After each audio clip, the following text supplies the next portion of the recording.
Think only risky dives cause the bends. Think again. Even careful dives can stack the odds against you in ways the computer does not see. I have spent a fair amount of time reading dive medicine resources and studying decompression theory. And while I am not a doctor on the subject, I am an avid diver with the best interest to dive as safely as I can, and I'm here to share my learnings with you. Today, I will show you why perfect profiles still can go wrong and how they relate to decompression sickness or DCS, how your body actually handles nitrogen, and some hidden risks like PFO and what that means. I hope you will leave with a clear understanding of decompression sickness, practical steps you can use on your very next dive, and how to be a safer diver for years to come. Let's dive on in. First, let's make sure we don't confuse DCS with DCI, an umbrella terminology. DCI, which is a medical parent category for decompression injury, which also includes lung overexpansion. These are grouped together as DCI for first responders because decompression sickness and lung overexpansion are generally treated the same for a first responder, and that's why they're clumped together as DCI. But DCS is effectively a subcategory of DCI. Now that we got that out of the way, it's worth repeating that you can follow every rule and still get decompression sickness, or rather DCS, and commonly referred to as the bends. And that statement surprises many divers, and it should, as there is often a stigma that goes against divers who get DCS. However, if you've done everything correctly to the model, it's often called undeserved bends. But in reality, there's a few important things that we'll get into. Dive tables and computers are built on a mathematical model on how inert gas loads and unloads into the body. It works fairly well, but it is a model. That means everything is mathematically calculated and simulated, not for you, but for a broad generalization of a human being. The models are conservative, but they know nothing about your situation, your health, how warm you are, how hard you're working, your age, how you're feeling, that you just had a major oh shit moment a few moments ago. It knows nothing. These models are valuable, but they are averages and simplifications, not a live feed of your personal physiology or condition on any given day. They guide you, but they are not guarantee how your body will behave. Here's the core physics in plain language. At depth, more pressure means more nitrogen, or rather gas, dissolves into your blood and diffuses into your tissue. For the purposes of video, I'm going to call it nitrogen, but this can also be carbon dioxide, which are two big molecules that you breathe in and basically are inert gas in the body. But for all intents and purposes, so I don't have to keep saying this over and over again, I'm just calling it nitrogen. Over time, breathing at depth, your body becomes saturated to that depth. On ascent, the pressure around you drops and the dissolved nitrogen wants to leave those tissues and return to the lungs to be exhaled. Or rather, it just wants to get out of your body, but your body is going to take them to your lungs to be exhaled. However, the goal is to get the nitrogen in a state where it is releasing from these tissues and being flushed from your body. So you must ascend to a point often referred to some algorithms as the M value. This is really just the invisible ceiling that helps nitrogen that was saturated from a specific depth to release from your tissues at a steady rate. If gas leaves solution faster than your circulation can carry it away, such as you go above the M value, you get supersaturated and bubbles can form randomly in your body if proper decompression is not followed. So you must ascend to release the nitrogen, but you cannot ascend too fast. The nitrogen starts to bubble and fizz in your body, going past the M value. Think of a bottle of soda, a transparent glass bottle of soda. It looks calm when removed from the fridge and it's sealed, but If you open the lid quickly, dropping pressure very quickly, bubbles will start appearing right in the soda as you're looking at it. Also, another example, let's say you didn't open it. You take it out of the fridge. You can move it here and there slowly without creating bubbles. But let's say you start shaking it, shaking up and down all over the place. Now you'll start seeing bubbles form. Those bubbles are the problem in your blood. Research shows while you're scuba diving, it's interesting that your body is almost always going to have a certain amount of bubbles while you're diving. But it's when there's too many bubbles and they're too big and they're forcing their way over your body trying to get out. That is when you've shaken the soda can too much or opened it too fast. Think about yourself as the soda bottle, and you want to make sure you don't explode by opening it too fast or shaking it. When we dive, we often see a countdown on our dive computers called NDL, or rather, no decompression limit. What this mysterious NDL number is effectively, to most, is a timer that you are told not to roll to or past 0. Sounds very mysterious, almost like I'm gonna be a rebel and speed right past that thing. But there's a good reason why you don't. What it really is the point that your body cannot get the nitrogen out fast enough, and some of your body becomes supersaturated. And failure to decompress strictly means your body could be a shaken soda bottle that was opened too quickly. Or rather, it's the point when you cross from 0 NDL to decompression, you cross over the M value line. And now, if you were to basically go to the surface, you could be in a very deadly and dangerous situation of getting decompression sickness. So as long as you stay below that M value line, you generally have padding. Of course, it's the model, which we were talking about earlier. The model predicts that you have enough padding to not get decompression sickness. So once you cross over it, now you have what you call a virtual ceiling. This is a virtual ceiling that you need to basically come up against, not past. It's your M value line where you need to let the nitrogen bubbles release enough. So imagine that soda can, instead of opening it fast, we open it a little bit. Maybe we're tapping on it. We're going right to the M value line, tapping on it, opening the soda can very slowly so we're not fizzing and it's not exploding out the bottle.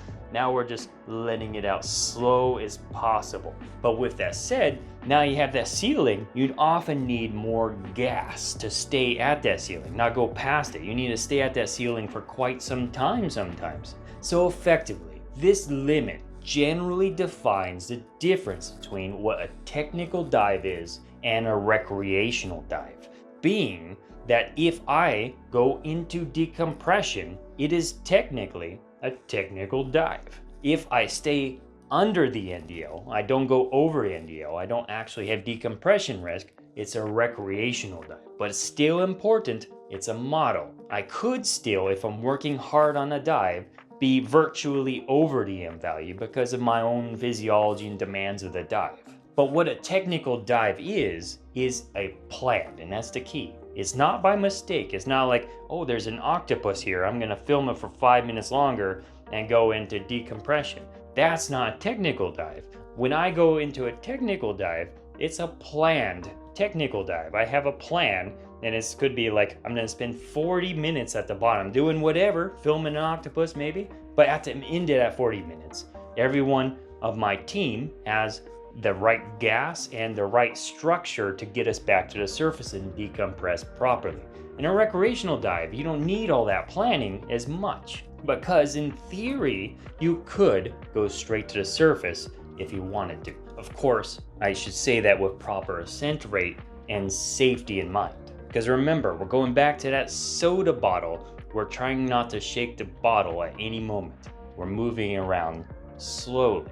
The concept is simple, but the real world adds layers to the model that we cannot see. Some factors include things like hydration, which change how well your blood carries gas. Cold constricts blood vessels and slows circulation where you need it for off-gassing. Things like hard finning, fighting against current, or even heavy work at depth can increase the gas load from nitrogen or carbon dioxide that you have to clear during your ascent to the surface. Body composition and fitness shift both storage and clearance dynamics. A diver with more adipose tissue, or rather fat cells, can hold more dissolved nitrogen and may off-gas more slowly. A diver with stronger cardiovascular fitness clears inert gas more efficiently.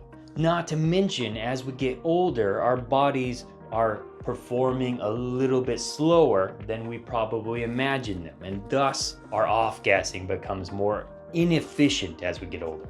These are the known knowns found by studies, but there could be more factors like potentially diet, sleep, diseases, and the list goes on. None of that is good or bad by itself, but it changes the margin of error. Let me paint a very normal picture. You do an 18-meter or 60-foot dive for 40 minutes. Stay within no decompression limits. Run a slow ascent. Add a generous safety stop. You're on a modern dive computer with conservative default settings, but you started the day a bit dry. After a week of sun, not drinking enough water, and a thermocline left you shivering during the last 10 minutes. Hours later, you notice a deep, dull ache in your shoulder and a creeping fatigue you cannot explain. Nothing in that profile seems reckless, very standard and conservative. In fact, your dive buddy did the same profile as you. Two quiet variables, the cold and the lack of hydration, narrowed your off-gassing margin and tipped the scales just enough for the bubbles to form. This is why the rule-following mindset sometimes creates false confidence. The model for you and your buddy doesn't always personalize it to your own personal conditions. You and your buddy can have identical profiles and different outcomes because your bodies were not identical that day. Computers keep score, but your physiology plays the long game. The smart move is to treat the model as a minimum rock bottom standard and your condition as the goal. Build choices that expand your safety conservatism based on your own knowledge of well-being. Add time to stops like the safety stop when you feel cold, hit current, struggled with something that caused you to breathe hard, etc. No one said the safety stop has to be just 3 minutes. If you worked potentially really hard on that dive and you think that you might have pushed yourself beyond normal means, have a longer safety stop. If you have the gas for it, maybe end your dive a little bit early and have a longer safety stop. 10 minutes, why not? It's going to create that much more safety buffer for you when you surface. And by the way, after you surface, you are not scot-free of the decompression sickness. It can still get you. So things to keep in mind. You're still off-gassing after you surface, and you don't want to shake that bottle still. So dial back exerting yourself after surfacing. Drink water before and after dives. Space repetitive dives with longer surface intervals when your environment or your body is not ideal. Small choices matter because they change how well your body can move dissolved gas safely. And it's also worth mentioning that a certain amount of pressure is needed for nitrogen bubbles to start being a concern. So if your entire dive was less than 10 meters or 33 feet, it is considered relatively safe from decompression risk. So most of this risk comes from dives when you go deeper than that. And this is why new divers generally have depth limits that are around that or above it, or divers practicing skills, or extra conservative divers generally dive more shallow as it's much less DCS risk, if not hardly any at all, as long as you stay above 10 meter or 33 feet. But let's be real. Most of us are probably gonna dive deeper than that, especially when we're more experienced. And so it's important to understand DCS and mitigate the risk as much as we can, and dynamically adapt our dive plans when we work extra hard by padding out those decompression stops, or rather the safety stop at the end of the dive. Okay, let's move on. But before we talk tactics, let's zoom in on what your body is actually doing with that nitrogen in the first place. Your body is not a container that fills and empties at one constant speed. The different tissues take up and release nitrogen at different rates. These are called tissue compartments. High flow tissues like the brain and organs exchange gas quickly. Fatty tissues and poorly perfused areas absorb more and let it go more slowly. But a tissue can only hold so much inert gas, so eventually it hits its critical supersaturation point, which is basically when it's absorbed the maximum amount of inert gas. Slower tissue compartments continue to load up with nitrogen, but a tissue compartment past its critical supersaturation is fully maxed. The fast tissue compartments will also decompress faster than other compartments too. So the game is allowing the models for all your tissue compartments to have enough time decompressing and letting the nitrogen and carbon dioxide out naturally over time instead of shaking that soda can, which is, your body we're talking about here. That is why time and depth matter, but so does your blood circulation, which is where fitness comes to play, and warmth, which is where your environmental protection like wetsuit or dry suit come to play and making sure you're warm on your dive. During ascent, dissolved gas leaves tissues, returns to the bloodstream, and is carried to the lungs where it can be exhaled. If the gradient is too steep, or if one slow tissue is heavily loaded, gas can come out of the solution faster than your body can manage. Microscopic nuclei in your body can act as a bubble. Bubbles can form even though you're still moving that bottle slowly. Instead, you're opening the lid while moving it, and you're opening the lid too fast. And it's important to note, you will not feel these tiny bubbles. They're all happening internally. Your lungs usually trap and clear a lot of them in venous blood before they ever cause trouble.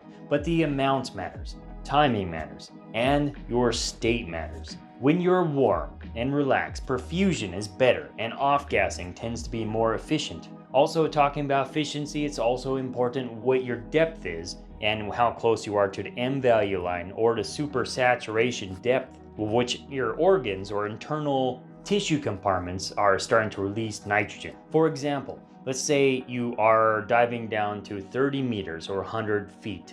You're going to be loading up nitrogen, but you're not going to just naturally get rid of that nitrogen diving longer at 100 feet or 30 meter. You're going to have to ascend up. So you would probably ascend to maybe a safety stop, which is at 6 meters or 20 feet. And that's where you would see that you're now off-gassing much more efficiently than at depth. You're no longer nitrogen loading, at least for the amount of saturation that your tissues absorb nitrogen. You're now at a point where your body's releasing the nitrogen until you get to a point where you're saturated at the 6 meter or 20 feet mark, which would take quite some time to get to. Normally we don't, but we'll end the dive usually when we're close enough and we've eliminated most danger from going to the surface. But the important thing is depth matters in terms of the saturation point your tissues are, and the depth that you ascend to will be above that, and you will start off-gassing to some degree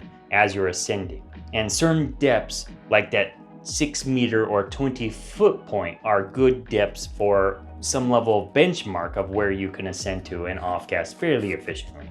But there are other factors that prevent off-gassing efficiently as well, such as being cold. Vasoconstriction shunts blood away from the skin and extremities and reduces the very flow you need for that decompression clearance. Also, hydration helps keep blood moving and doing its transportation job. Fitness improves general circulation and may improve how efficiently oxygen is used in carbon dioxide exchange, which supports recovery, of course, decompression. Just as important is what you do right after diving. Strenuous post-dive exercise where you bounce around like jumping or running can mobilize those microbubbles that haven't fully been flushed out at the wrong time in the wrong place, causing decompression sickness. Also, things like travel to altitude too soon by driving, hiking, or flying can expand residual bubbles and cause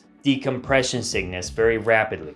It's important to see your decompression no fly time before ascending. But generally the rule of thumb now is about 18 hours. Seemingly small decisions around staying warm, hydration, pacing, and post-dive behavior make a real difference because they influence how your body handles the physics you just put it through. We've discussed numerous things here, but the way to visualize it is that your body is that soda bottle after diving. You want to move it around gently and avoid the shaking at all costs. Utilize that decompression stop, and if you have felt like you've shaken the bottle on your dive and you could have started forming bubbles, you don't want to ascend to the surface immediately. You want to use that safety stop, in which the safety stop really is just a decompression stop. In theory, for recreational diving, as I mentioned earlier, you don't really need a safety stop, but we do it as a safety buffer, just in case we did shake the bottle a little bit. And especially if you know you've shaken the bottle, I want you to make that conscious decision, I'm gonna do the safety stop, because it's for your safety. You can even make your safety stop longer if you really think you've shaken the bottle a lot. It doesn't hurt if you have the gas for it.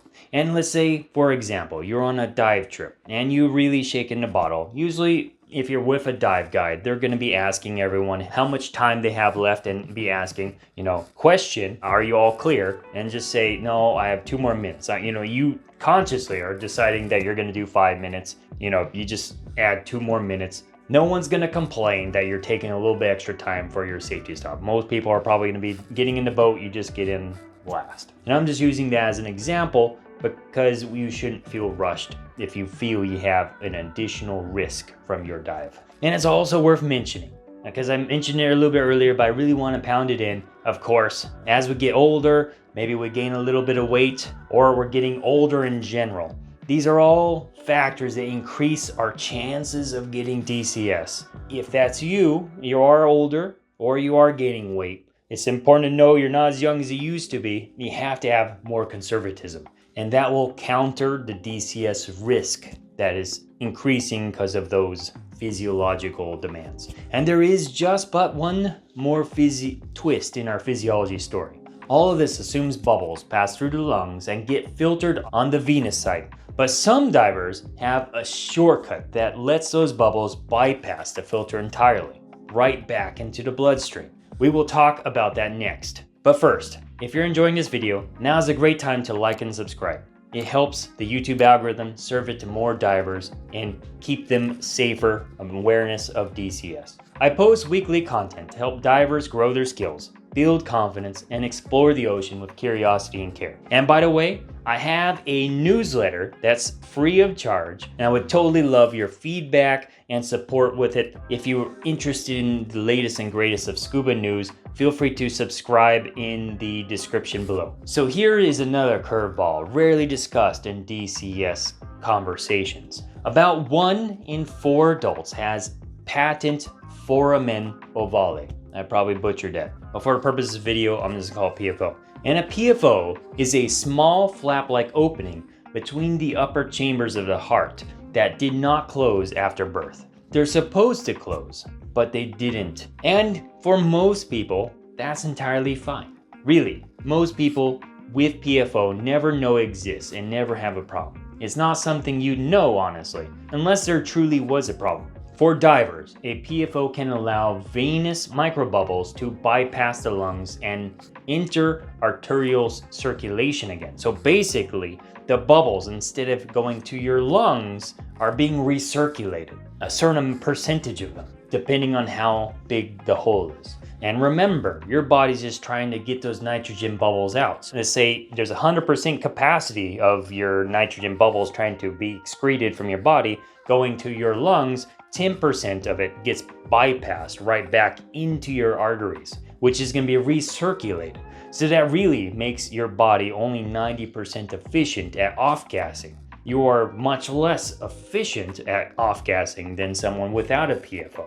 And that's why this shortcut can raise the risk of DCS even on routine dives. A PFO does not mean you will get DCS, and many people with a PFO dive their entire lives without incident. It does mean your personal margin may be smaller on days when other stressors add up. The tricky part is you usually will not find out you have a PFO unless you are evaluated after unexplained symptoms or repeated issues, like you got DCS. Maybe you see if you have a PFO afterwards. If you have symptoms of DCS that did not fit your conservative and safe dive profile, a dive-savvy doctor can order a bubble contrast echocardiogram to check for a PFO. If a clinically significant PFO is found, you have options. Some divers choose more conservative profiles, slower ascents, longer safety stops, or rather decompression stops, and shallower repetitive dives.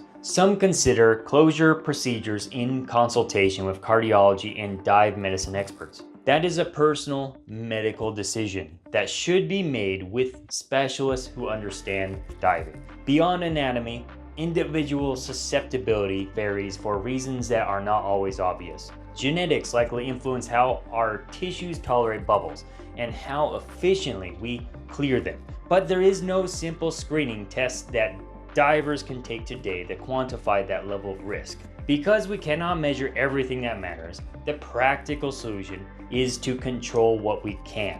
Stay warm before, during, and especially at the end of the dive. Hydrate well. Limit the heavy effort at depth and immediately after surfacing.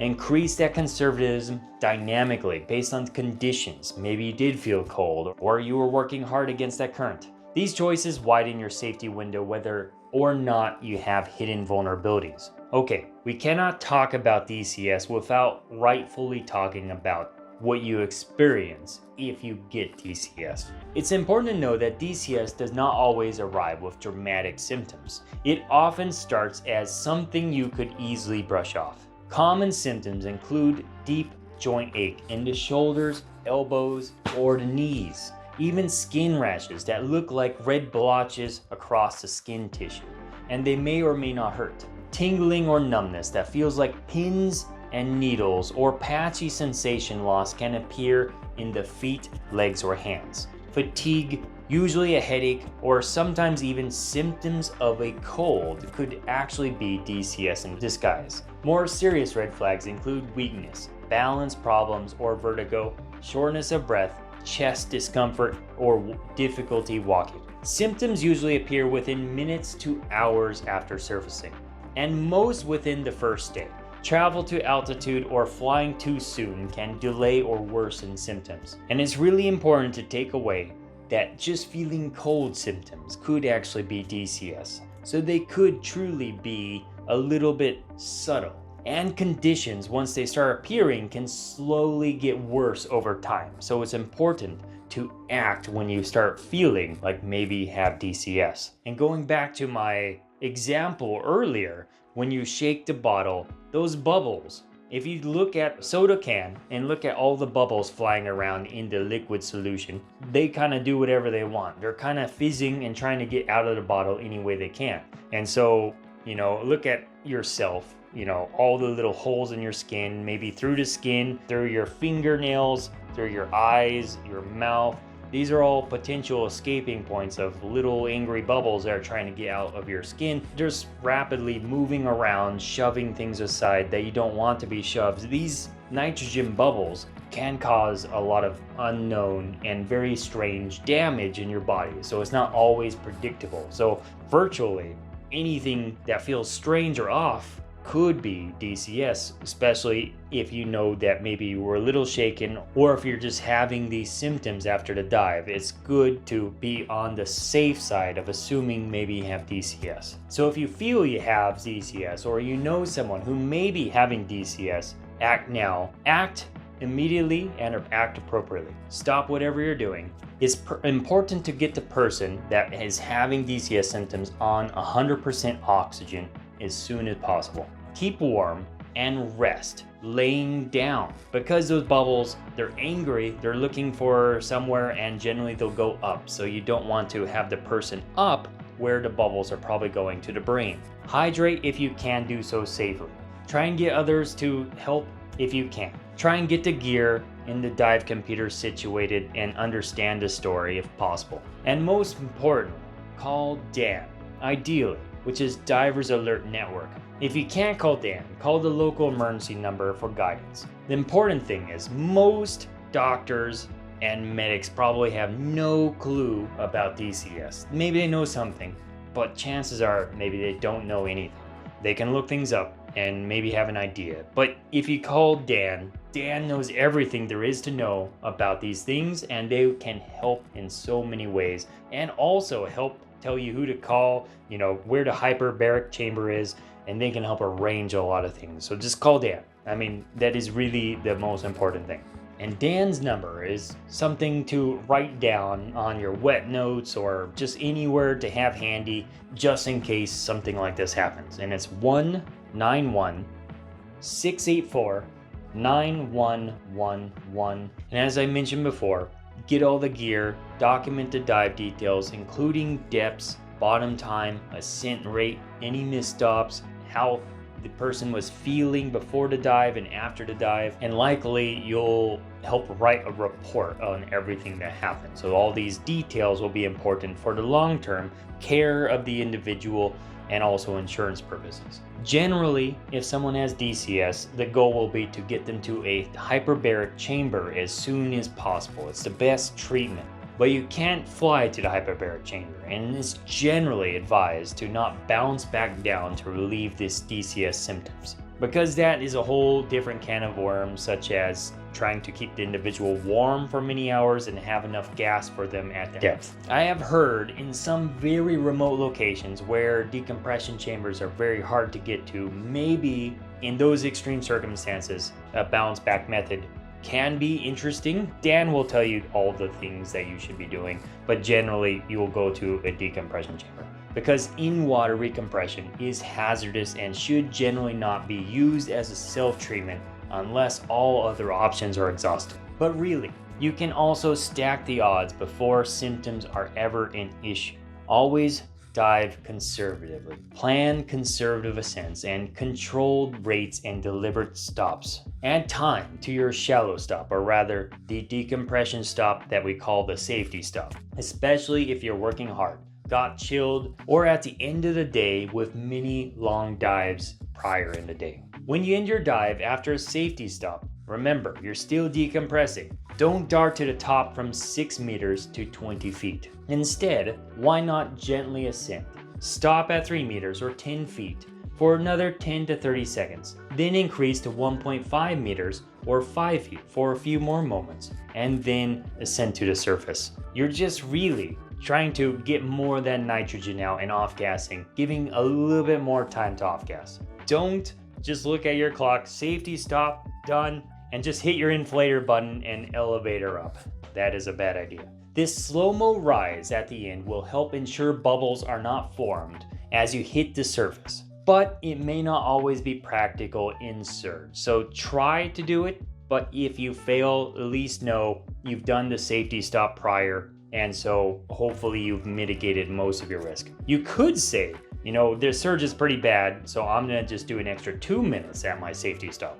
That's a good idea. And you also want to build generous surface intervals when environment is cold or your body just feels a little off. Maybe you're fighting a little bit of a cold, maybe you worked out or especially hard the prior day, who knows, but you're just feeling off. And keep warm during the ascent and on your surface time, as being cold and shivering will slow down off-gassing considerably. Small changes here have big leverage because they support the biology your tables and computer cannot see. And that's the important thing. Your computer is not the end all. You have to use what's in here to make the best judgment of what the computer is telling you. And most importantly, acknowledge that DCS is something we divers must contend with. Don't stigmatize it. It is something we should feel safe and comfortable talking about, as truly, we don't fully understand all the things that can increase DCS risk. If I were to get DCS one day, I want to track everything, and maybe I can contribute to a new understanding how DCS could actually have risk. Or potentially, I have a learning mistake and that it makes me a better diver. Ideally, none of us get DCS, but it is a thing that we must accept. And until we have models and a foolproof way that all of us can dive and enjoy the underwater world at 100% risk-free of DCS, it's something we should feel okay with talking about. When we talk and understand the factors involved, it helps us understand new risks and factors that may contribute to that DCS risk. The only way for us to prevent DCS more frequently is to be safe, understand the risks, and strive to be conservative.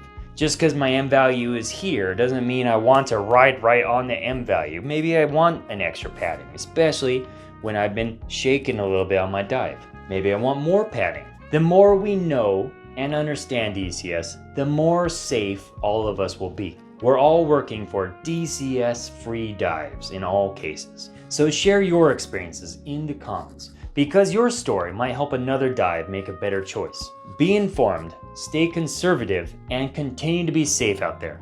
We love diving, and I want us all to have many years ahead of us loving and exploring what's beneath the waves. If you enjoyed this video, you might be interested in this next video about nitrox that should be a tool in your tool chest to help lower your DCS risk, albeit with some new considerations. Check it out here. And it may not be out yet, but I have a perfect follow-up, and I'll link it here once the video is released, discussing gradient factors and how they can better arm you to dynamically decide your conservatism while diving. And it's a great complement to this video. It'll be here eventually, or subscribe and you'll get notified when it's released. The more you know, the more you'll love and protect the ocean.